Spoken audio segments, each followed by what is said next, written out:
ओम शांति। एक अत्यंत बुद्धिमान पिता का एक अत्यंत मूर्ख पुत्र था, और वो पिता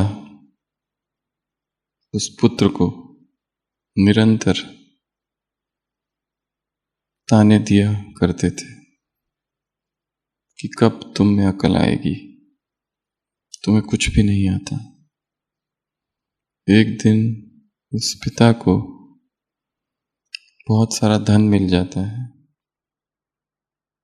एक धन से भरा हुआ मटका, और वो पिता सोचते हैं कि इस मटके को मैं झाड़ के ऊपर चढ़कर कहीं छिपा दूं, और वो मटके को छाती से बांधते हैं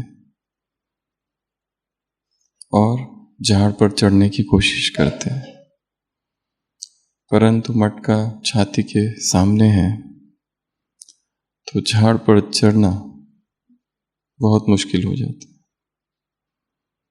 और वो छोटा सा बेटा जो होता है उनका, वो दूर बैठा हुआ देख रहा होता है, और जब वो देखता है कि पिताजी झाड़ पर नहीं चढ़ पा रहे तो जोर से चिल्ला कर कहता है कि आप मटका पीछे बांधो। वो पिता मटका पीछे बांधते हैं और झाड़ पर चढ़ जाते हैं, और फिर उस बच्चे से आकर पूछते हैं, तुमने इतना बुद्धिमानी युक्त ये सुझाव कैसे दिया? वो बेटा कहता है, बहुत सहज है, क्योंकि मैं दूर से देख रहा था। समस्या को जब दूर से देखा जाए तो वो सहज है। ये दूर से देखना अर्थात अनासक्त भाव से देखना, ये दूर से देखना अर्थात साक्षी भाव से देखना, ये दूर से देखना अर्थात तटस्थ भाव से देखना, ये दूर से देखना अर्थात निस्संग भाव से, असंग भाव से, अनासक्त भाव से, निरासक्त भाव से, दृष्टा भाव से। सारा खेल मन का है, मन में उलझाव है, सुलझाव भी मन में ही है। मन ही बंधन है तो मन से ही मुक्ति होगी, परंतु वो आबद्ध है, वो जुड़ गया है, आसक्त हुआ है व्यक्ति से, परिस्थितियों से, समस्याओं से, इसलिए देख ही नहीं पाता। इसलिए दूरी, मन से दूरी बनाना, मन को देखना, तो मन की सारी हलचल अपने आप समाप्त होती है। जितना उसके साथ कुछ करने जाएंगे उतना वो और उलझता है। सारा अध्यात्म खड़ा है साक्षी भाव पर। जो हो रहा है उसे देखते रहना, देखते रहना। तटस्थ, तट नदी का तट होता है, धारा आ रही है, जा रही है, पानी बह रहा है, जीवन में परिस्थितियां आ रही है, जा रही है, व्यक्ति आ रहे हैं, जा रहे, मौसम आ रहे हैं, जा रहे, सब बदल रहा है। इसी क्षणभंगुरता को देखते रहना। शरीर में, मन में, बाहर, प्रकृति में, सब जगह पर आना और जाना, आना और जाना। आए तो उसका मोह नहीं, आसक्ति नहीं, जाए तो कोई दुख नहीं, न प्रशंसा की कामना, न अपमान का भय। ये योगी की परिभाषा है। देखते रहना तटस्थ भाव से, दृष्टा भाव से, साक्षी भाव से, दूर से। उसके लिए मन से दूर होना, मन में क्या चल रहा है उसको भी देखते रहना। सुबह की अव्यक्त वाणी। मन के साथ साथ एक एक इंद्रिया भी क्या है? मकड़ी का जाल। एक अव्यक्त वाणी थी जिसमें बाबा ने कहा था कि आँख कितनी छोटी है पर कितना बड़ा जाल बुनती है, ये कान कितने छोटे हैं पर कितना बड़ा जाल बुनते हैं। तो क्या करोगे? एक एक जाल को निकालोगे? उसी मुरली में उत्तर था। मकड़ी क्या करती है? अपने जाल को खा लेती है। इंद्रियों का विस्तार है, मन का विस्तार है, और इन दोनों से भिन्न मैं आत्मा। इस तरह से अभ्यास करना है कि ये अलग, मैं अलग। ये मन भी अलग, मंत्री है, पर मैं अलग, राजा। ये इंद्रिया अलग, मैं अलग। देह से विभक्त हमारा जो अस्तित्व है, उस पर काम करने के लिए बहुत सारे आयामों का अभ्यास करना पड़ेगा। केवल एक अभ्यास से काम नहीं होगा कि मैं अशरीरी आत्मा हूं। वो हर चीज जो हमें शरीर से अलग करे, उस सब का अभ्यास करना पड़ेगा। वो भोजन हो सकता है, वो प्रकृति का सानिध्य हो सकता है, संग, हम क्या देख रहे हैं, क्या सुन रहे हैं, क्या बोल रहे हैं, क्या खा रहे हैं, सब कुछ। वो हर इंद्रिय जो हमें उलझाती है, जाल बना देती है। जो देखा है वो अब तक भूला नहीं है, जो सुना है वो भूला नहीं है, जो टेस्ट किया है वो भूला नहीं है। और वास्तव में टेस्ट इस टंग में तो है ही नहीं, इट्स इन द कॉन्शियसनेस। तो सबसे पहला अभ्यास डिटैच्ड। बैठकर देखो इस समय मन में क्या चल रहा है, और उसे रोकने का अभ्यास नहीं करना है। जो आ रहा है आने दो, केवल देखना है। यह निश्चय के साथ अगर विकार भी जग रहे हैं मन में, तो वो भी सदा काल के लिए नहीं है। कोई सदा क्रोधी नहीं रह सकता। वो आए और चले गए, उसको देखते रहना, देखते रहना। उसके साथ कुछ भी करना अर्थात उसका संवर्धन करना, देखते रहना, देखते रहना। तो आज की अव्यक्त वाणी मन के लिए बाबा ने बहुत सी बातें कही है। मन को वश में करना है, मन को कंट्रोल करना है, इंद्रियों को वश में करना है। ये मालिक है, ये स्वराज्य अधिकार है, ये तुम्हारा बर्थ राइट है, ये रूलिंग पावर है। कोई भी कर्मेंद्रिय धोखा न दे, दरबार लगाओ, और बहुत सी बातें हैं। तुम मालिक हो, अधिकारी हो, अधीन नहीं। सबसे पहले तो अपनी अधीनताओं को ढूंढना है। सबसे कमजोर पलों में मैं कहाँ जाता हूं? व्यक्ति के पास या भगवान के पास? बीमारी की हालत में हम कहाँ जाते हैं? दुखी होते हैं तब कहाँ जाते हैं? उदास होते हैं तब कहाँ जाते हैं? किस किस परिस्थितियों में मन कहाँ कहाँ जाता है? आज की मुरली में बाबा ने कुछ संस्कार गिनाए हैं, 7। कौन कौन से? जिसके लिए अलग अलग शब्दों का प्रयोग है। वो रावण की चीज है, वो रावण के संस्कार है, वो रावण का वर्षा है, वो अशुद्ध चीज है, वो पराई चीज है, वो तुम्हारी नहीं है, वो बाहर की है। कौन कौन से वो संस्कार है? सबसे पहला फीलिंग, सबसे पहला फीलिंग, छोटी छोटी बातों में बुरा लगना।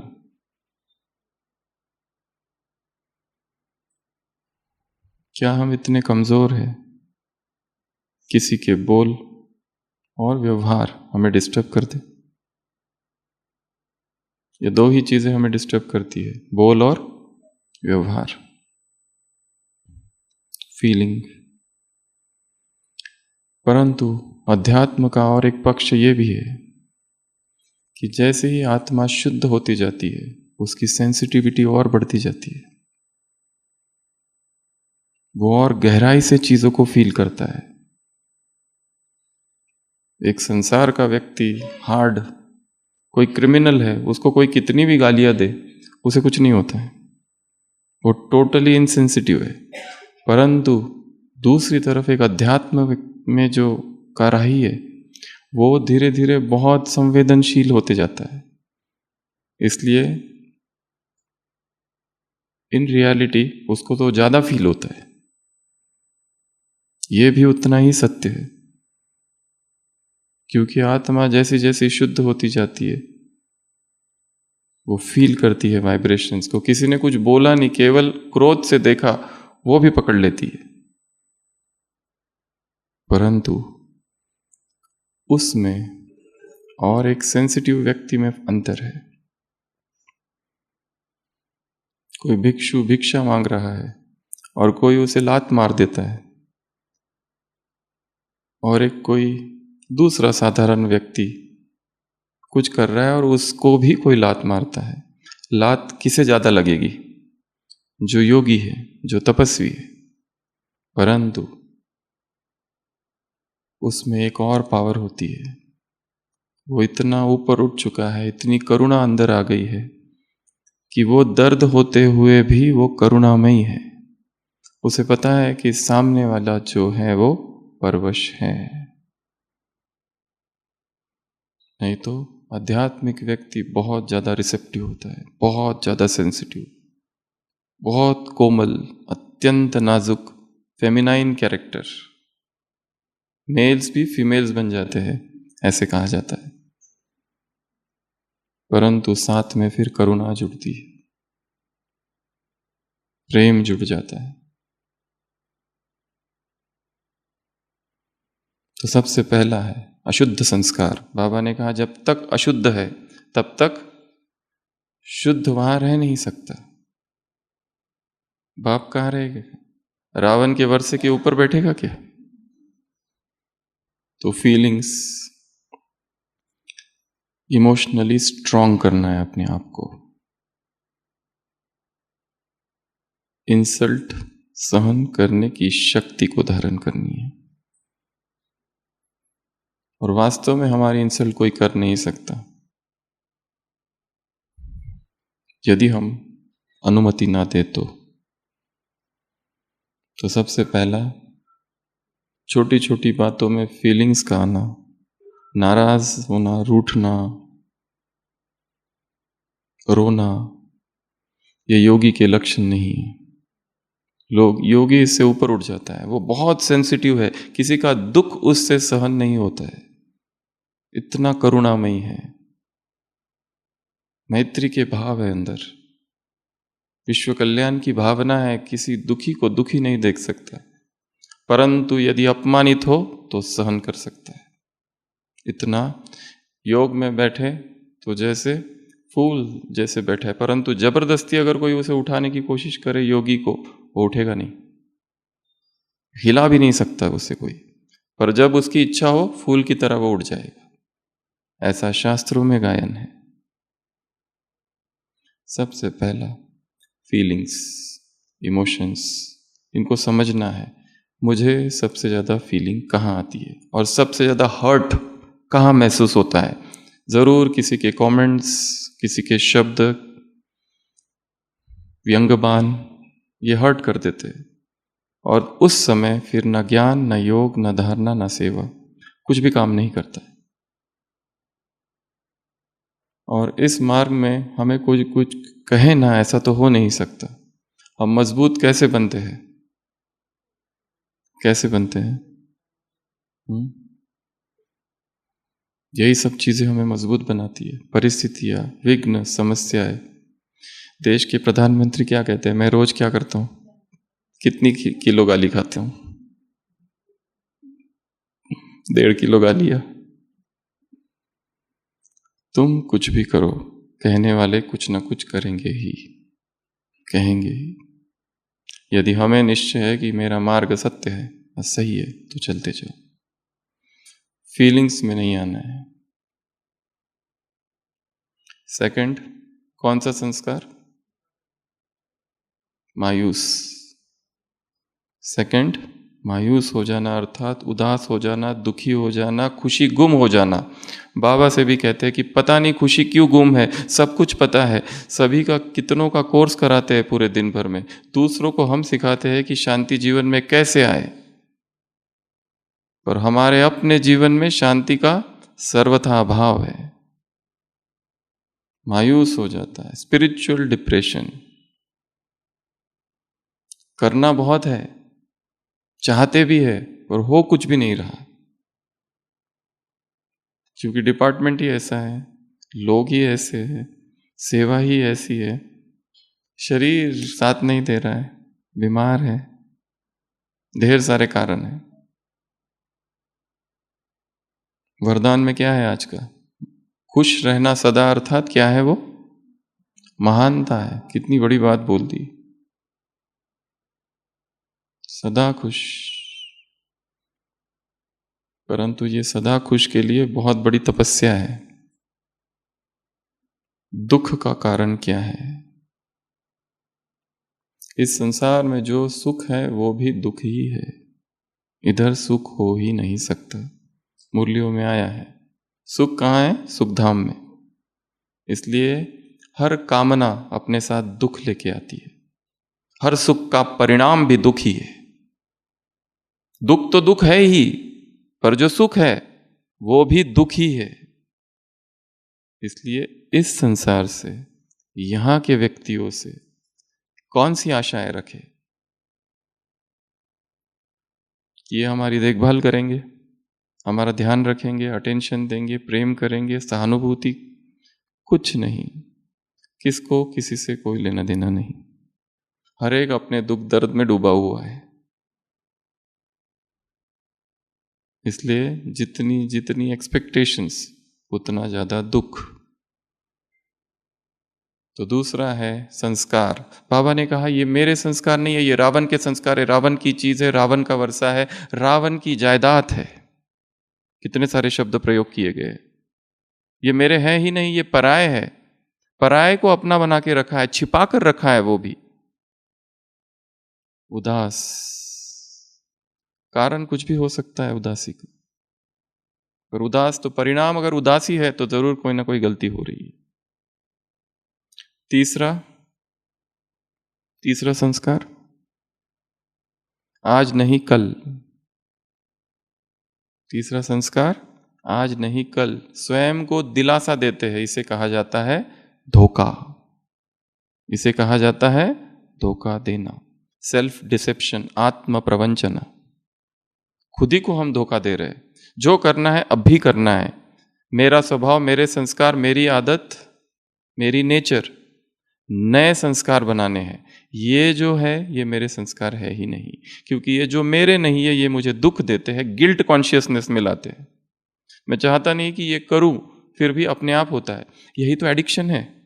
शरीर डिमांड करता है। एक दारू पीने वाला, एक बीड़ी पीने वाला, क्या उसको पता नहीं बीड़ी खराब है, दारू खराब है, पर उसका शरीर मांग करता है। विकार भी ऐसे है, वो शरीर के एडिक्शन है।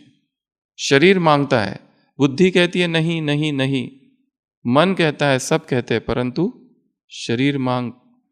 एडिक्शन से छूटना इतना आसान नहीं है, स्लोली स्लोली करना पड़ेगा सारे। और वो तो आज एक मुरली में बहुत जबरदस्त महावाक्य है। संस्कार कैसे बनते हैं? मन और बुद्धि के आधार से संस्कार बनते हैं। तो नए संस्कार बनाने हैं। पहला, फर्स्ट स्टेप, क्यों बनाना है। 7 स्टेप्स है संस्कार बनाने की, 7 नई आदत। पहला, क्यों, ये आदत मुझे क्यों डालनी है। सुबह उठने की, मुरली चिंतन की, मुरली बहुत सारे उसके महावाक्य वैसे के वैसे याद करने की, क्योंकि परिस्थितियों में यही सब काम आता है। परिस्थितियों में कोई व्यक्ति काम नहीं आता है, हम अकेले होते हैं, केवल अकेले। और कितनी बार मुरलियों में आया है, अकेले देही बन जाओ बस, ये चाचा मामा काका कोई काम नहीं आएगा, अकेले हो जाओ, यही अध्यात्म है। तो पहला क्यों, दूसरा, एक डिसीजन लेना है कि ये मुझे ये आदत डालनी है। और एक विधि आज आप सबको बता रहे हैं हम, रोज की मुरली के लिए। रोज की जो मुरली है वो कल से आप चालू करेंगे, इस विधि से उस मुरली को याद करेंगे। एक 7 स्टोरीड बिल्डिंग बनानी है। कितने मंजिला? 7 मंजिल की एक बिल्डिंग। ग्राउंड फ्लोर पे कौन बैठा है? हम। जैसे ओम शांति भवन में अगर मुरली सुन रहे हैं या सेंटर पर मुरली सुन रहे हैं तो वो ग्राउंड फ्लोर है जहां मैं बैठा हूं। फर्स्ट फ्लोर पर जाओ, वहां पर डालो उस मुरली का महावाक्य। क्या डालेंगे? मीठे बच्चे। और उसका जो कीवर्ड होगा, पूरी की पूरी मुरली याद रखनी है हमको। तो फर्स्ट फ्लोर पे क्या डालेंगे? महावाक्य। तो इमेजिन करो मैं एक बिल्डिंग में चढ़ रहा हूं, फर्स्ट फ्लोर पे गया तो वहां आया मीठे बच्चे ये तुम्हारा मर्जीवा जन्म है, तो वहां लिख दो दीवार पर मर्जीवा, तो वो याद रहेगा फर्स्ट फ्लोर पर क्या है? मर्जीवा। सेकंड फ्लोर पे जो दरवाजा है वहां पे प्रश्न लिख दो और अंदर जाके उसका उत्तर। ये है सेकंड फ्लोर। थर्ड फ्लोर पर गीत, अगर मुरली में गीत है तो वो गीत उस थर्ड फ्लोर पे जाके सुनना है। अगर नहीं है तो कोई भी गीत डाल दो जो सुबह अमृत वेले सुनते हो वो। फोर्थ फ्लोर, धारणा के लिए मुख्य सार पॉइंट 1, ये कौन सा है? Fourth floor. फिफ्थ फ्लोर, धारणा के लिए पॉइंट 2, जो है वो फिफ्थ फ्लोर। सिक्स्थ फ्लोर पे वरदान और 7th फ्लोर पे स्लोगन। ये कितना मंजिला बिल्डिंग है? 7 मंजिला बिल्डिंग। अगले 7 दिन तक ये काम करना है। अपनी डायरी में बिल्डिंग बनाना, फर्स्ट फ्लोर पे पूरा के पूरा महावाक्य अगर याद रखते हैं तो बहुत, पर उसका कीवर्ड उठा लेना, जो मेन वर्ड है वो वहां लिख दिया। अब सारे दिन भर अपनी बिल्डिंग पे ऊपर नीचे करते रहना। फर्स्ट फ्लोर पे जाओ, फिर सेकंड फ्लोर पे जाओ, थर्ड फ्लोर पे जाते थोड़ा सा डांस कर सकते हैं क्योंकि गीत है थर्ड फ्लोर पर। फोर्थ फ्लोर, फिफ्थ फ्लोर और फिर वरदान, 6th फ्लोर और 7th फ्लोर सबसे ऊपर, वहां पे कोई स्लोगन है। सभी स्थिर। प्रेम से बस दो घड़ी। तो नए संस्कार बनाने के लिए सबसे पहला अपने आप से पूछना है क्यों, वाई।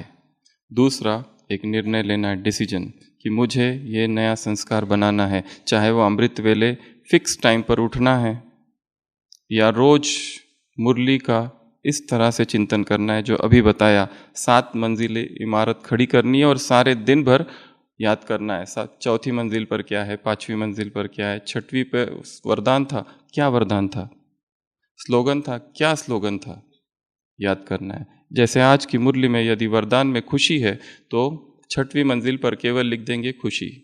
वो खुशी कीवर्ड है, उससे अंदर का याद रहेगा।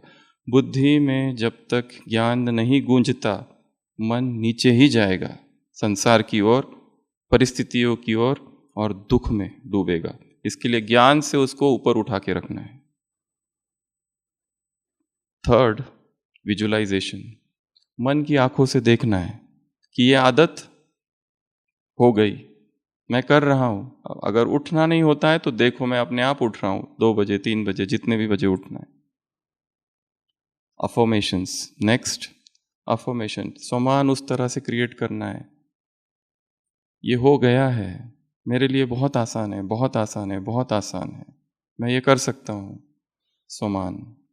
अगला, नो एक्सेप्शंस। अगर 7 दिन का अभ्यास दिया है ये मुरली का, 7 मंजिला मुरली की, तो एक दिन भी एक्सेप्शन नहीं। रोज की मुरली का एक चार्ट बनाना है, ऐसा 7 मंजिल, उसमें लिखना है और सारे दिन भर उसे याद करना है। हमारा मन जो है, ब्रेन जो है, वो मसल की तरह है। अगर इस मसल को एक्सरसाइज नहीं कराओ तो वो डल हो जाती है। अगर एक्सरसाइज कराओ तो किसी भी हद तक जा सकते हैं। आपने देखा होगा लोग जिम करते हैं, जिम्नास्टिक करते हैं, बॉडी कैसे बना लेते हैं, कैसे मोड़ते हैं अपने आप को, उसकी कोई लिमिट ही नहीं है, कुछ भी करते हैं। उसी तरह ब्रेन को भी अगर ट्रेनिंग दी जाए तो वो कुछ भी याद रख सकता है, कितना भी याद रख सकता है।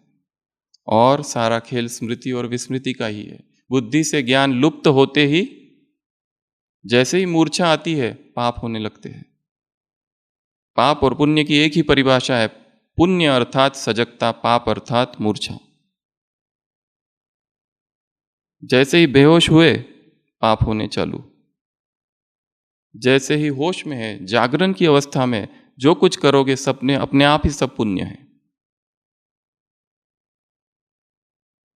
No exceptions. और लास्ट, अपने आप को रिवॉर्ड देना। अगर 7 दिन हमने ये कर दिया तो अपने आप को शाबाशी, ये कर दिया। भगवान के महावाक्य कोई साधारण व्यक्ति के महावाक्य नहीं है, एक एक वाक्य में प्यूरिटी के प्रकंपन है। और यदि हम उसे वैसे के वैसे याद करें, याद रखें और उसका चिंतन करें तो आत्मा में अपने आप शक्ति आएगी। शक्ति आने का और कोई दूसरा उपाय नहीं है। फोटो के सामने बैठ के, ट्रांसलेट के सामने बैठ से केवल ये सोचना शक्ति आ रही है, इससे नहीं आएगी। उसने खुद कहा है चिंतन करो, मनन करो तो शक्ति आएगी। तो संस्कार बनाना, तो हमने पहला देखा फीलिंग्स, अपनी फीलिंग्स को स्ट्रांग बनाना है। दूसरा मायूसी, कुछ भी हो जाए उदास नहीं होना है, क्योंकि उदासी आने के बाद सारा पुरुषार्थ जीरो, कुछ भी नहीं बचता है, सब कुछ खत्म। और मन बीमार तो फिर शरीर भी बीमार, शरीर पर ढेर सारी बीमारियां उत्पन्न होनी चालू हो जाती है। तीसरा, आज नहीं कल, ये क्या है? स्वयं को धोखा देना। आज ही करना है, अभी आज से ही चालू करूंगा मैं। कल के अमृत वेले की प्लानिंग आज ही रात को सोते समय। अगला, किनारा करना। इसे ये भी कहा जा सकता है, इसके कई अर्थ हो सकते। किनारा करता अलग हो जाना, डिटैच हो जाना, निगेटिव अर्थों में। हमको सेवा में इन्वॉल्व नहीं करा जा, देख लो हम नहीं करते, जो करना है करो, निगेटिव अर्थ से। या फिर भयभीत हो जाना, भाग जाना।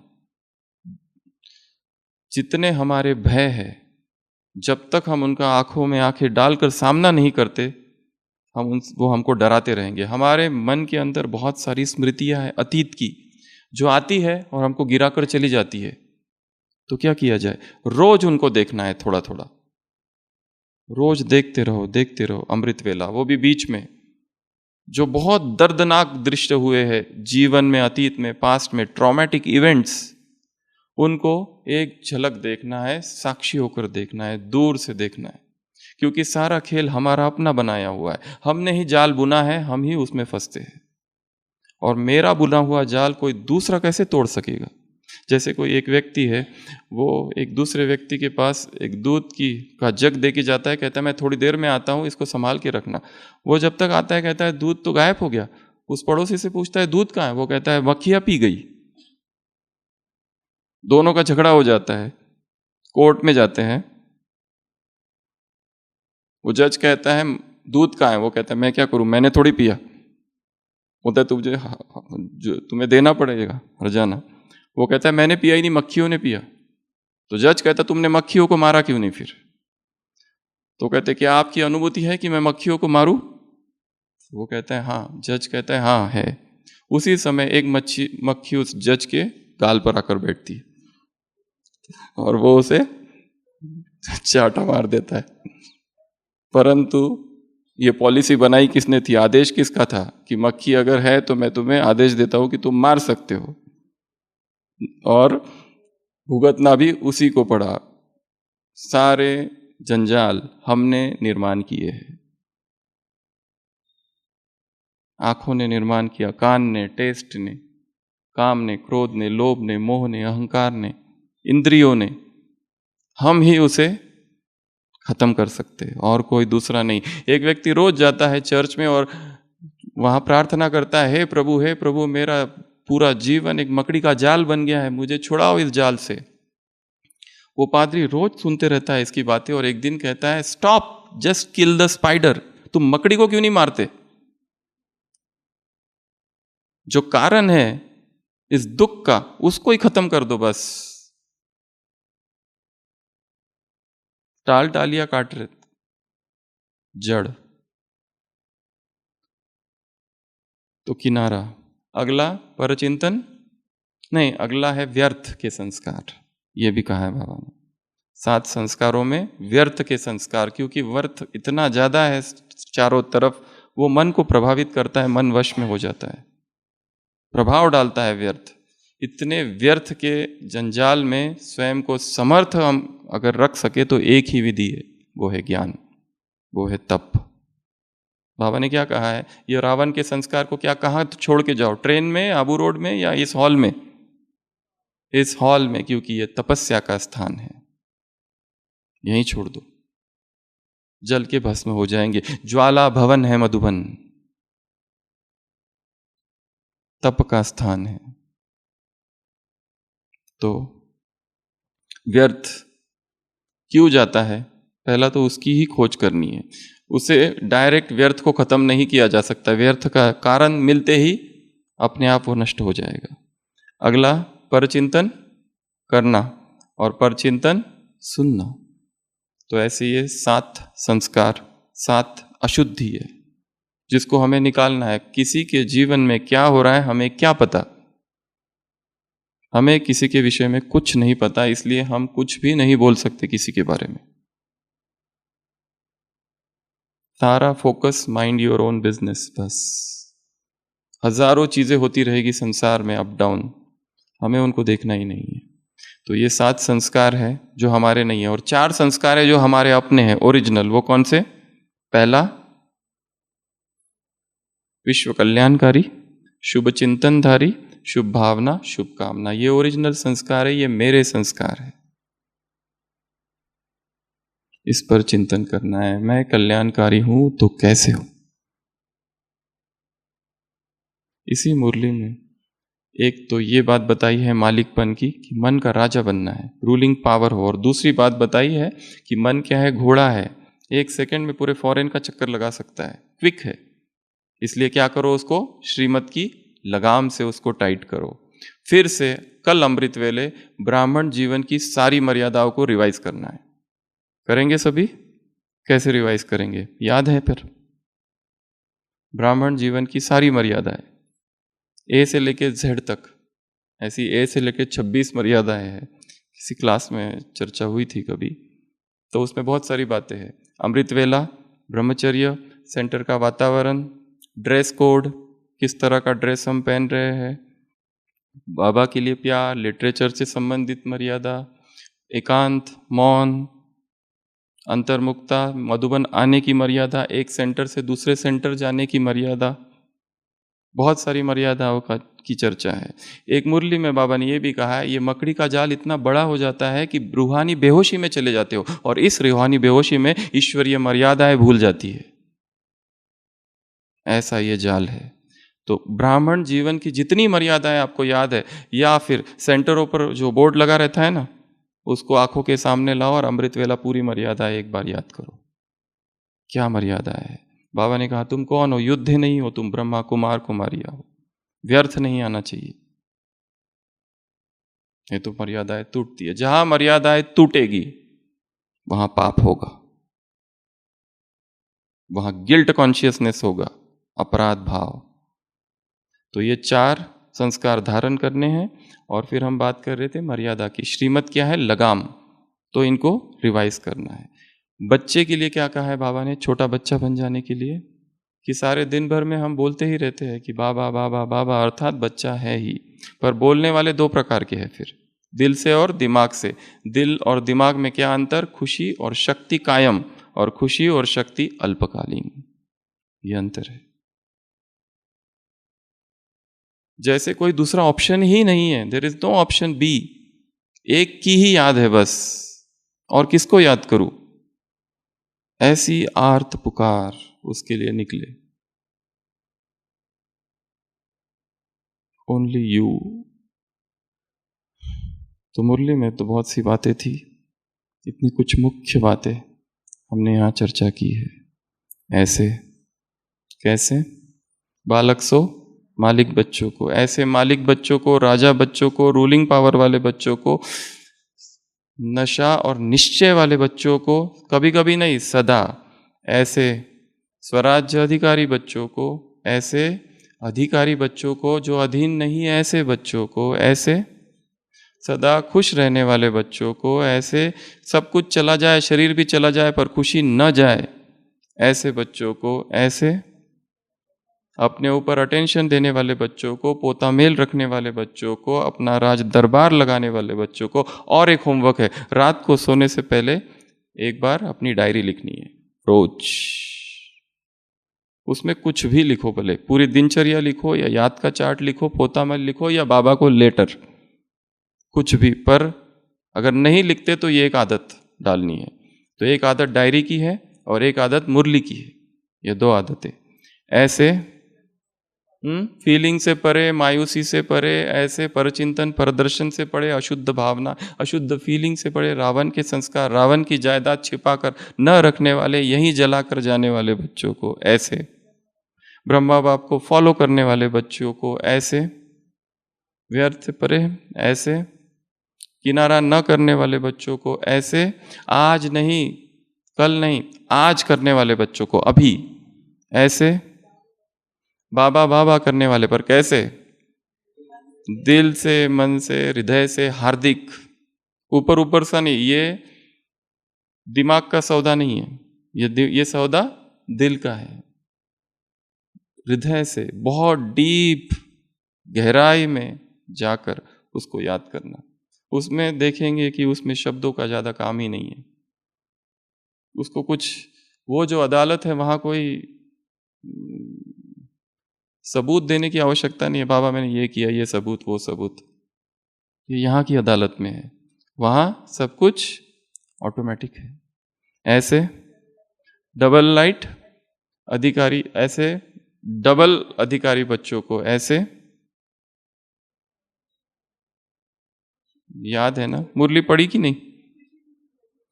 सबसे पहला रीडिंग मुरली की स्वयं की एक होनी चाहिए, एक मुरली सुननी है, और 3rd रीडिंग रिवीजन।